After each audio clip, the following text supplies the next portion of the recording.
Hello সবাই। So actually আমার এই সবে পড়াশোনা শেষ হলো অ্যান্ড আমি হাতে দুটো নতুন রিস্টব্যান্ড পরেছি। আমার বেশ মজা লাগছে এবং তার সাথে আমার আই অ্যাম অ্যাট হোম ব্যান্ডটা আছে। এর মানে কি? আই অ্যাম অ্যাট হোম ব্যান্ডটার মানে কি? এই দেখুন, এটা আমার হাতে একটা তিল। আচ্ছা, তো আই অ্যাম অ্যাট হোম ব্যান্ডটার মানে কি? এটার মানে হচ্ছে যে আমি ঘরে আছি এবং আহ, হেন কোনো কিচ্ছু নেই যেটা আমাকে বাইরের জিনিস নিয়ে বিচলিত করে তুলবে। এবং আমি যদি বারবার নিজেকে এতটাই বিচলিত হতে দেই, তাহলে কিন্তু আমি কোনো মতেই এগোতে পারবো না। তো আমি জানি, এবং আমি যখনই ঘরে থাকি তখন আমি এই ব্যান্ডটা পরে থাকি এবং আমি নিজেকে মনে করাই যে দেখুন, এটা হার্ট শেপের প্রত্যেকটা বিট। এবং আমি এটা নিজেকে মনে করাই যে আমার হার্টের জন্য, আমার হেলথের জন্য যেটা দরকার সেটা হচ্ছে পিস অফ মাইন্ড, এবং সেটাই যদি না থাকে তাহলে তো আমি তো পেরে উঠবো না, তাই না?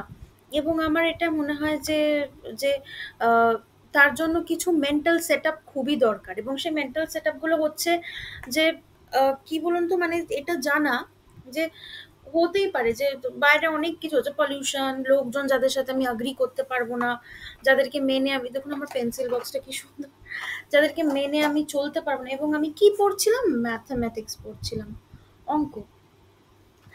মেনে আমি চলতে পারবো না।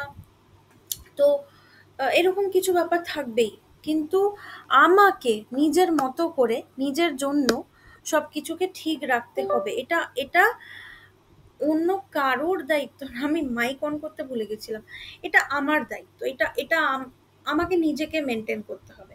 আচ্ছা, এবারে আমাকে মা পাশ থেকে বলছে যে তুই চুলটা বাঁধ তো, চুলে চপচপে করে তেল দিয়ে রেখেছিস। তো আমি আগে মাইকটা আমি অ্যাটাচ করে নিই। আজকে খুব তাড়াহুড়োর মধ্যে আমি একটু পড়াশোনা করে নিলাম।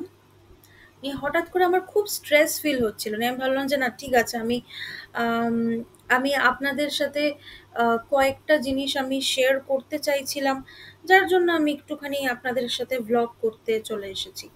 তো এনিওয়েজ, এবারে ব্যাপারটা কি বলুন তো, যে মানে আমি আমি এরকম অনেক অনেক মানুষকে দেখেছি যারা প্রচন্ড স্ট্রেস ফিল করে যে না, আমি এটা পারবো তো, ওটা পারবো তো। তো সেটার জন্য কি করতে হবে আমি বলে দেবো নেক্সট ভিডিওতে।